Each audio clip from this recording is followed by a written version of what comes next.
Na-arrest ka namin sa visa ng warrant of arrest. Kaso mo rito, rape. Sa kulungan ng bagsak ng 23 anyos na lalaking ito, mahigit isang buwan matapos niya umanong gahasain ang kainuman niya sa barangay 105 Tondo, Maynila. Ang nabiktima umano, 19 anyos niyang kapitbahay na isang single mom. Magkapitbahay sila itong biktima.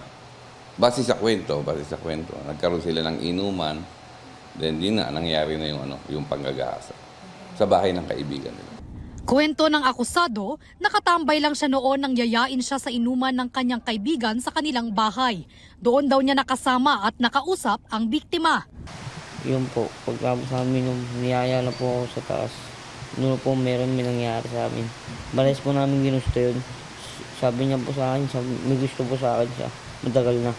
Ang akusado naman, Napag-alaman natin na meron siyang asawa at anak. Sabi niya meron silang mutual understanding but syempre depends niya yun. walang piyansang inirekomenda para sa kasong rape na kinahaharap ng akusado. Ito ang unang balita. Bea Pinlac para sa GMA Integrated News.